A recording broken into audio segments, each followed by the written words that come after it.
उत्तर प्रदेश राजस्व लेखपाल में हम ग्राम विकास पढ़ेंगे। ग्राम विकास में ये हम घटना चक्र से लिए हैं। इसमें नया टॉपिक हम इसको पढ़ेंगे। इससे स्टार्ट करते हैं पहले से वीडियो। चैनल पर नए हैं तो चैनल को सब्सक्राइब कर लें और बेल आइकन दबा दें ताकि नए वीडियो आए उसका अपडेट आप तक आसानी से पहुंच सके। चलिए तो स्टार्ट करते हैं इसको। स्वतंत्रता के पश्चात भारत में नियोजन पर महत्वपूर्ण उद्देश्य ग्राम विकास का रहा। ग्राम विकास में भारत सरकार का दखल आवश्यक इस आधार पर रहा। माना जाता है कि बढ़ते हुए शहरीकरण के बावजूद आबादी का अधिकतम भाग गांवों में अभी भी निवास करता है। अगला इसके ग्राम विकास क्या है। ग्राम विकास प्राकृतिक, भौतिक एवं मानवीय संसाधनों का उपयोग, सुरक्षा, संवर्धन है। इसकी आवश्यकता मानव की जीवन परिस्थितियों में लंबे समय तक सुधार लाने के लिए रही। इसमें ग्रामीण क्षेत्रों के पर्यावरण को बरकरार एवं सुरक्षित रखते हुए नौकरी, काम, आय के अवसरों का प्रावधान भी सम्मिलित है। इसमें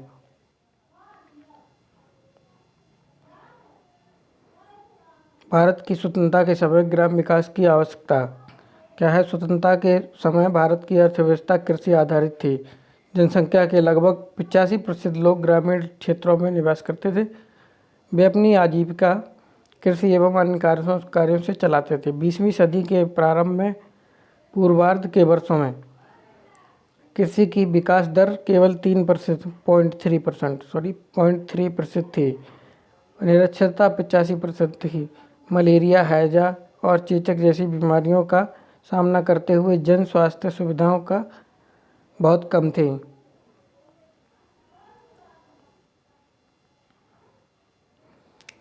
उन्नीस में मृत्यु दर लगभग कितना थी? 27% थी। 1000 थी प्रति 1000 थी। मुख्य रूप से लोग कृषि पर आश्रित थे। फिर भी औपनिवेशिक सरकार ने निर्यात की जाने वाली सारी फसलों जैसे कपास, जूट और चाय को छोड़कर सिंचाई सुविधाओं पर विशेष ध्यान दिया। रेल प्रणाली का निर्माण बंदरगाहों को उत्पादन केंद्रों और बाजारों को जोड़ने के लिए कार्य किया।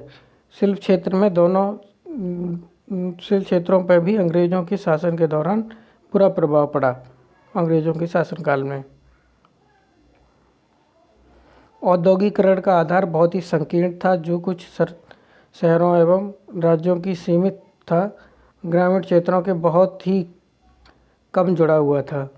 भारत में कृषि वर्ग की संरचना उस क्षेत्र के सामाजिक, आर्थिक, भौगोलिक, राजनीतिक एवं प्रशासनिक परिस्थितियों की निर्भरता की वजह से भिन्न भिन्न होती है।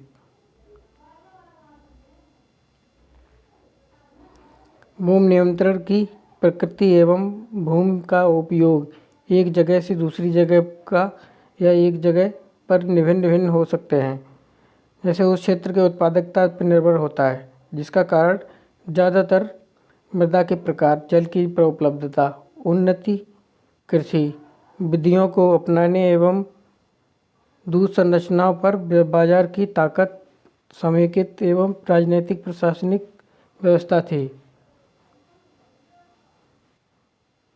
कृषक वर्ग सामंतवादी कृषि प्रणाली। सामंतवादी कौन से होते हैं? वे परिवार होते हैं जो सामान्यतः भूमि के बड़े हिस्से के मालिक होते हैं। उसे नियंत्रित करते हैं, लेकिन प्रत्यक्ष रूप से वे खेती के काम में शामिल नहीं होते हैं। वे अपनी भूमि पर काश्तकार को खेती करने के लिए पट्टे पर देते हैं। पट्टे या बटाई पर बोल सकते हैं, बटाई पर देते थे। भूमि से उनकी आय मूल स्रोत काश्तकार द्वारा दिया गया किराया उगाई बोलते हैं, जिसे उनके द्वारा लिया गया किराया फसल उत्पाद के रूप में नकद में हो सकता है। फसल के रूप में किराया पुनः एक निश्चित मात्रा एवं काश्तकार द्वारा उपजाई गई फसल का एक निश्चित हिस्सा हो सकता है, जबकि नकद किराया सामान्यतः एक निश्चित राशि हो सकती है। काश्तकार वर्ग सामान्यतः पारिवारिक श्रम के माध्यम से स्वयं छोटे बड़े खेती बाड़ी करने के घरों के रूप में अपनाते हैं। कृषक वर्ग में पूंजीवादी कृषि प्रणाली। वे किसान जो काफ़ी भू संपत्तियों के स्वामी हैं, नियंत्रित करते हैं और जो अपने खेतों में खेतीबाड़ी श्रमिकों की सहायता से अपने स्वयं के लिए निर्देशित या प्रतिनिधि मार्गदर्शन से करवाते हैं, उन्हें पूंजीवादी किसान कहा जाता है। पूंजीवादी वे स्वयं सीधे रूप से कृषि गतिविधियों में कार्य नहीं करते हैं। आंदोलन एवं अर्थ एवं विशेषताएं। कोई भी सामूहिक एकजुटता ज़्यादातर एक दूसरे प्रकार के आंदोलन के रूप में वर्णित होता है, जैसे काश्तकारों का, श्रमिकों का, विद्यार्थियों का, महिलाओं का, पिछड़े वर्गों का, जनजाति समूह का। आंदोलनों के पहचानने योग्य संरचना होती है, उन्हें लक्षणों के संदर्भ में समझा जा सकता है। आंदोलनों के उनके लक्ष्य को प्राप्त करने के लिए अक्सर एक कार्यनीति होती है और समग्र कार्यनीति हिस्से के रूप में युक्तियां भी लाई जाती हैं। सामाजिक आंदोलनों का वर्गीकरण। सामाजिक आंदोलनों को एक और अन्य मापदंडों द्वारा विचारधारा, कार्यनीति, प्रकृति, संरचना में परिवर्तन, सुधार की सीमा का उपयोग करते हुए कई प्रकार के वर्गीकरण किया गया है। ऐसे आंदोलनों में संबद्ध लोगों को मुख्य श्रेणियों के काश्तकारों, श्रमिकों एवं छात्रों, जाति समूह एवं महिलाओं आदि की जाती है। आंदोलन एवं परिवर्तन के लिए विश्लेषण के रूप में रूपरेखा। हम आंदोलन का द्वारा परिवर्तन लाने रोकने के लिए अपनाए गए साधनों के आधार पर दो वर्गों की पहचान करते हैं। वे संस्थागत, गैर संस्थागत साधन और व्यवस्था के संबंधित जो इस व्यवस्था को नियंत्रित करने वाली स्थापित शक्ति के द्वारा परिभाषित होते हैं। सामंतवादी विचार भाषाओं से उठने वाले आंदोलन 1950 के पहले के। कृषि भूमि संघर्ष जो अंग्रेजों काल में उत्पन्न हुआ, जो सामान्यतः दो प्रमुख चरणों में वर्गीकृत किया जा सकता है। पहला चरण कौन सा है, तो अंग्रेजों के आगमन से 1857 तक, जिसमें 1857 का विद्रोह भी सम्मिलित है, का प्रारंभ ज़्यादातर जनजातियों और काश्तकारों के द्वारा कम संगठित तरीके से हुआ। सेकंड इसका होता है 1857 के बाद 20वीं शताब्दी के पहले 50 वर्षों तक के विद्रोह, जो अंग्रेजों द्वारा आर्थिक राजनीतिक अकालों के आधार पर बार बार आने वाले भू राजस्व की व्यवस्था को काश्तकारों पर बोझ सिद्ध हुई। नए प्रशासनिक व्यवस्था तंत्र में और नए दीवानी नियमों की वजह से तीव्र हुए।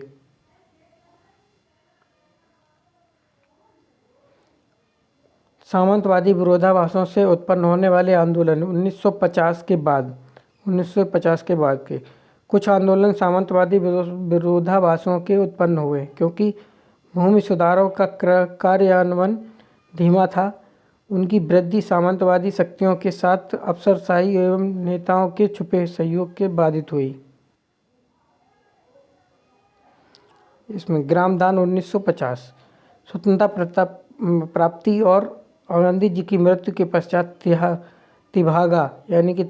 तिभागा तेलंगाना आंदोलनों की समाप्ति पर भूदान आंदोलन का उदय हुआ। भूदान आंदोलन का, जो बाद में ग्रामदान आंदोलन में परिवर्तन हो गया। भूदान आंदोलन में गांधी जी की परिकल्पना के विचार थे, जिसमें संपत्ति की निजी स्वामित्व को न्याय की संपत्ति में बदलना, विशेषतः भूमि के मामले में। न्याय स्वामित्व का तात्पर्य क्या हुआ? न्याय स्वामित्व का उत्पादन के साधनों, भूमि मशीनों आदि के स्वामी संपत्ति एवं उपक्रम भूमि मशीनों के न्यासी बन गए।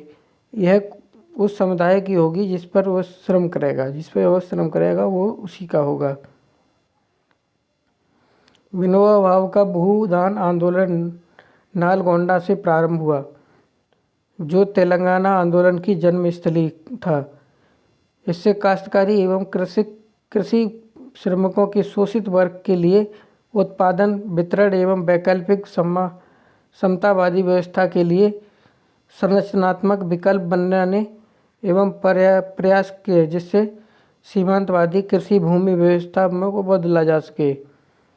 नक्सलवाड़ी एवं नक्सली आंदोलन। पश्चिम बंगाल के नक्सलवाड़ी गांव से प्रारंभ होने के कारण इस आंदोलन को नक्सलवाड़ी आंदोलन कहा गया। दार्जिलिंग जिले के सिलीगुड़ी तहसील में नक्सलवाड़ी आंदोलन का उदय 1967। यह काश्तकारों के संघों, सामंतवादी शोषित भूमि सुधारों के विनाश के विरुद्ध एक लंबे समय तक चलने वाला संघर्ष था।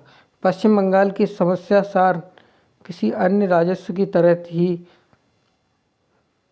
सामंत व्यवस्था में होने वाली संघर्ष तथा इसमें जमींदारों के हाथों में भूमि का स्वामित्व केंद्रित था। इसके बाद आता है बरगा ऑपरेशन।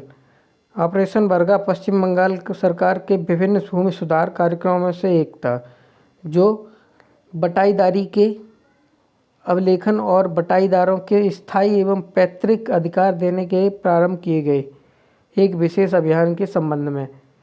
बरगादार पश्चिम बंगाल में बहुत अधिक संख्या में थे और वे कृषि श्रमिकों के साथ साथ वहाँ की कृषि की रीढ़ हड्डी हैं। 1970 में वाम दलों के सत्ता में आने के बाद पश्चिम बंगाल में 1978 से ऑपरेशन बरगा एक प्रमुख कार्यक्रम रहा।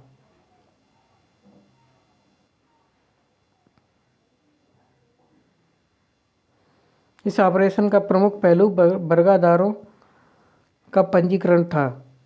परिणाम स्वरूप 30 जून 1985 तक अनुमानित 20 लाख बरगादारों में से 10,13,000 बरगादार अभिलेखों को पूर्णतः सूचीबद्ध किया गया।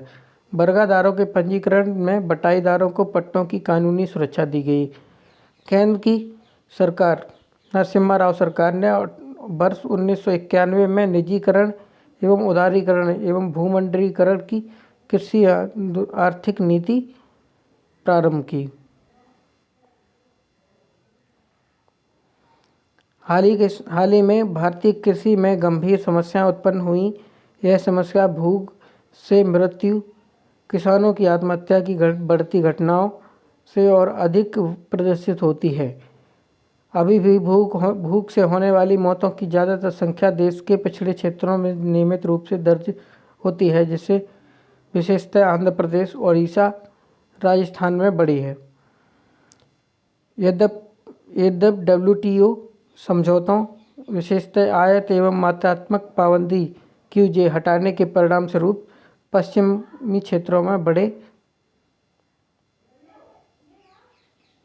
नियमित किसानों को मिलने वाले भारी अनुदानों की वजह से होने वाली असमान प्रतिस्पर्धा से इस समस्या को और बढ़ मिल गया।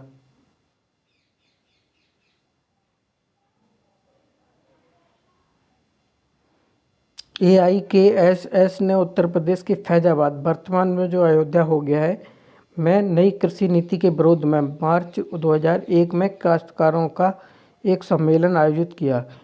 इसके बाद लुटेरा भगाओ कृषि बचाओ अभियान शुरू हुआ, जिसमें WTO के विरोध में स्वतंत्रता के चार्टर पर बहुत अधिक लोगों ने हस्ताक्षर एकत्रित किए। सितंबर 2001 में ऋण से स्वतंत्रता का एक प्रभावशाली सम्मेलन पंजाब के मनसा में आयोजित किया गया। ग्राम विकास एवं प्रशासन। हमारे देश में ग्राम विकास की दिशा आवश्यक रूप में ग्रामीण क्षेत्रों में एकीकृत विकास से ग्रामीण अर्थव्यवस्था, समाज के रूपांतरण एवं आधुनिकीकरण, गरीबी उन्मूलन की ओर होना चाहिए। इस उद्देश्य के लिए हमें गरीबों, विशेषकर निर्धन पर ग्रामीणों के लाभ के लिए विशिष्ट रूप से कार्यक्रम लागू करने के लिए संसाधनों के संगठन एवं आवंटन की आवश्यकता है। भारत जैसे देश में बदलाव लाने के लिए इस कार्य को पूरा करने के लिए 3 स्थितियों को होना अनिवार्य है। पहली कौन सी है इसमें? पहली, यदि नौकरशाही को सामाजिक बदलाव के प्रमुख साधन के रूप में सफल होना है तो उसे अपने विचारों, अभिवृत्तियों एवं मूल्यों, अपनी दिशा एवं प्रवृत्तियों को बदलना होगा। दूसरी कौन सी है? नौकरशाही संगठन एवं ढांचे को उचित रूप से विकेंद्रीकृत होना चाहिए, कठोर प्रक्रियाओं से मुक्त होना चाहिए और लोगों के निर्णयों की प्रक्रिया में शामिल होना चाहिए। तीसरी, प्रशासनिक कार्य व्यवस्था में व्यापक रूप से राजनीतिक नेताओं के समर्थन एवं सहयोग से प्रभावित होते हैं, इसलिए यह अनिवार्य हो जाता है कि अधिकारीगण, राजनीतिक नेता अपनी पूरक भूमिकाओं को नए सिरे से समझें और उसी पर अनुसार कार्य करें। प्रशासनिक तंत्र। औपनिवेशिक शासकों में विरासत में प्राप्त प्रशासन व्यवस्था के ढांचे में प्रमुख रूप से ग्राम विकास के कार्य एवं उसकी जिम्मेदारियां सौंपी गईं। राजस्व एवं सामान्य प्रशासनिक संगठन ढांचे के ग्राम विकास के कार्यों के लिए सक्रिय किया गया। 1952 में सामुदायिक विकास कार्यक्रम कम्युनिटी डेवलपमेंट ने पहली बार बड़े पैमाने पर सीधे फील्ड के स्तर पर यह विकास प्रशासन संगठित करने का प्रयास किया। इसके अंतर्गत आने वाली विभिन्न योजनाओं को लागू करने में के लिए इनमें तकनीकी विशेषज्ञों की नियुक्ति एवं मानव शक्ति के प्रशिक्षण को सम्मिलित किया गया। अधिक अन्न उत्पादन जांच समिति ने ही 1952 में प्रस्तुत किया अपनी रिपोर्ट में पहली बार ग्राम विकास के लिए एक एकीकृत संगठनात्मक ढांचे की आवश्यकता पर जोर दिया। इस समिति ने राष्ट्र एवं राज्य, जिला, खंड, गांव के विभिन्न स्तरों पर व्यवस्था का प्रारूप को तैयार किया। इसी ने 100-200 गांवों को लेकर एक विकासखंड के रूप में तालुक की स्थापना की सिफारिश की, जिसे राजस्व विभागी प्रभागी अधिकारी स्तर के खंड विकास अधिकारी के रूप में रहना था। इस रिपोर्ट में यह सिफारिश की गई कि जिला स्तर पर विकास संबंधी गतिविधियों को कलेक्टर के अधीन एकीकृत किया जाए और इसकी सहायता से विशेषज्ञ अधिकारी हों। इसकी सहायता में इसमें से नीतियों को समन्वय एवं संयुक्त कार्रवाई के सुगम बनाने हेतु राज्य स्तर पर मुख्यमंत्री जी अध्यक्ष में मंत्रिमंडल समिति की और गैर सरकारी बोर्ड की सिफारिश की गई। सामुदायिक विकास कार्यक्रम के अंदर विकासखंड का सृजन योजना एवं समेकित ग्राम विकास की बुनियादी इकाई के रूप में किया गया। इसमें स्वयं सहायता समूह, स्वयं सहायता एवं जनता भागीदारी की विशेष जोर दिया गया एवं पशुपालन, ग्रामोद्योग, शिक्षा, स्वास्थ्य, समाज कल्याण आदि की सम्मिलित किया गया। राष्ट्रीय स्तर पर प्रशासनिक व्यवस्था। ग्राम्य पुनर्निर्माण मंत्रालय गठन कब हुआ? इसका तो 1979 में किया गया और यह 1982 में इस रूप से चलता रहा। इसी रूप में 82 में इसका नाम बदलकर ग्राम विकास मंत्रालय कर दिया गया। ग्राम विकास मंत्रालय इसका कर दिया गया। जनवरी 1985 में यह कृषि एवं ग्राम मंत्रालय के अधीन आ गया। विकास मंत्रालय के ग्राम विकास विभाग बन गया।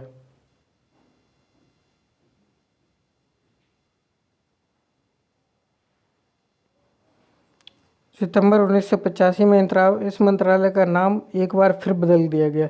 इसको कृषि मंत्रालय कर दिया गया। इसमें एक अलग ग्राम विकास विभाग भी बनाया रखा है। 1999 में अप्रैल में इस ग्राम विकास मंत्रालय कहा जाने लगा। ग्राम विकास मंत्रालय का अलग मंत्रालय, इसके 2 विभाग, ग्राम विकास विभाग एवं पेयजल आपूर्ति विभाग, इन दोनों विभागों को प्रमुख भारत सरकार के एक सचिव होता है। इसकी सहायता के लिए विभिन्न स्तर पर अधिकारी होते हैं। ग्राम विकास मंत्रालय की जिम्मेदारी होती है कि कार्यक्रमों का अनुवीक्षण, निगरानी यानी कि धन के केंद्रीय हिस्से की जारी करना, समन्वय, निर्देशन एवं योजना एवं नीति बनाना। ग्राम विकास मंत्रालय के प्रशासनिक नियंत्रण में राष्ट्रीय ग्राम विकास संस्थान और लोक कार्यक्रम एवं ग्रामीण प्रौद्योगिकी विकास परिषद नामक संस्थाएं भी शामिल हैं। एक राष्ट्रीय विकास कोष की स्थापना 1984 में की गई, जिसका उद्देश्य ग्राम विकास परियोजनाओं को धन जुटाना। राज्य स्तर पर प्रशासनिक व्यवस्था। ग्राम विकास कार्यक्रमों को प्रशासन की सीधी जिम्मेदारी राज्य प्रशासन की होती है। लगभग सभी राज्यों में एक अलग ग्राम विकास विभाग होता है, जिसका प्रमुख एक सचिव होता है। इसके ऊपर कृषि एवं ग्राम विकास हेतु विकास आयुक्त होता है। राज्य स्तर पर विकास प्रारंभिक चरण में विकास आयुक्त पद था, जो विकास समिति की निगरानी में चलने वाली सभी विकास कार्यों के प्रभावी होता था। विकास समिति का अध्यक्ष सामान्यतः मुख्यमंत्री होता था। अधिकतर मामलों में योजना विभाग एवं ग्राम विकास विभाग नीति नियोजन एवं क्रियान्वयन के लिए जिम्मेदार होता है।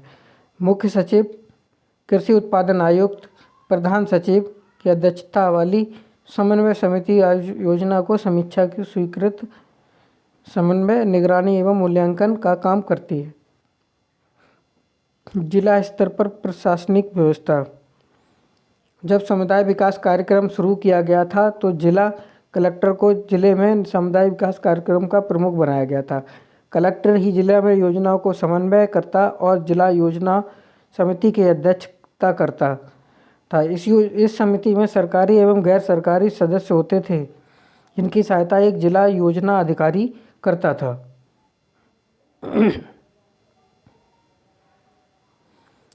वर्ष 1969 में छोटे किसानों को ऋण सहायता एवं तकनीकी मार्गदर्शन देने के लिए उद्देश्य भारतीय रिजर्व बैंक ने अखिल भारतीय ग्रामीण ऋण क्रेडिट समीक्षा समिति की नियुक्ति की, जिसकी सिफारिश पर लघु किसान विकास एजेंसी यानी कि SFDA, सीमांत किसान एवं खेतिहर मजदूर विकास एजेंसियों के लिए MFAL गठन का किया गया विकास।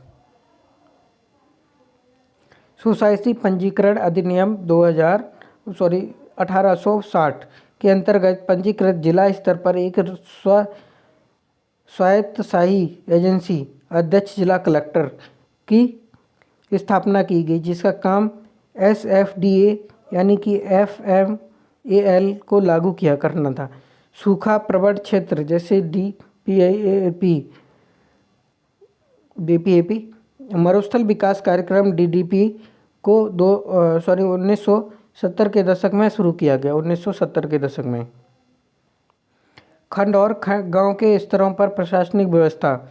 समुदाय विकास कार्यक्रम के अंतर्गत विकास खंड का निर्माण योजना एवं समेकित विकास की बुनियादी इकाई के रूप में किया गया, जिसमें कृषि एवं संबद्ध गतिविधियों जैसे शिक्षा, स्वास्थ्य, समाज कल्याण आदि शामिल किए गए। खंड प्रशासन में खंड स्तर पर एक अधिकारी अर्थात खंड विकास अधिकारी BDO को रखा गया। भारत सरकार ने सामुदायिक विकास परियोजनाओं एवं राष्ट्रीय विस्तार सेवाओं की समीक्षा के लिए 1957 में बलवंत राय मेहता समिति को नियुक्त किया। कब ये समिति हुई? तो 1957 में बलवंत राय मेहता समिति की नियुक्ति हुई। इस दल ने सुझाव दिया कि ऊपर जिला स्तर पर, मध्य में खंड स्तर पर और नीचे ग्राम स्तर पर लेते हुए परस्पर संबंधित त्रिस्तरीय ढांचे में खंड बुनियादी इकाई की सत्ता का विकेंद्रीकरण किया जाए। खंड स्तर पर विकास कार्यक्रमों की समीक्षा BDO की अध्यक्षता में ग्राम स्तरीय कर्मचारियों की अन्य खंड कर्मचारियों की बैठक पाक्षिक आधार पर की जाती थी। खंड के सभी कार्यकलापों की समीक्षा उनके प्रधान की अध्यक्षता में पंचायत समिति की आम समिति की तिमाही बैठक में की जाती थी, जहां BDO सदस्य सचिव की हैसियत में उपस्थित होता था। ऋण क्रेडिट आपूर्ति एवं समन्वय समीक्षा के लिए एक खंड स्तरीय समन्वय समिति होती थी, जिसकी बैठक एक नियत तारीख में महीने में एक बार होती थी। पंचायत समिति का प्रधान इसका अध्यक्ष होता था। जिला ग्राम विकास एजेंसी DRDA का सृजन। ग्राम विकास मंत्रालय ने सिफारिश की थी कि जिला स्तर पर नियोजित एवं क्रियान्वयन एजेंसी की भूमिका जिला ग्राम विकास एजेंसी DRDA की भूमिका निभानी चाहिए। इसमें एजेंसी का कलेक्टर उपाध्यक्ष एवं जिला मजिस्ट्रेट हो सकता है। जिला ग्राम एजेंसियों का गठन एवं स्वायत्तशाही एजेंसियों के रूप में छठी योजना के प्रारंभ हुआ, जिसमें जब देश में सभी खंडों में DRDP और NREP की शुरुआत की गई। जिले में कार्यक्रमों के नियोजन, क्रियान्वयन और निगरानी मूल्यांकन के लिए जिला विकास एजेंसी होती है। DRDA के अध्यक्ष के रूप में एजेंसी की सहायता के लिए एक कार्यकारिणी समिति का गठन का अधिकार होता है। समिति में सदस्य की हैसियत से जिला स्तर के अधिकारी होते हैं।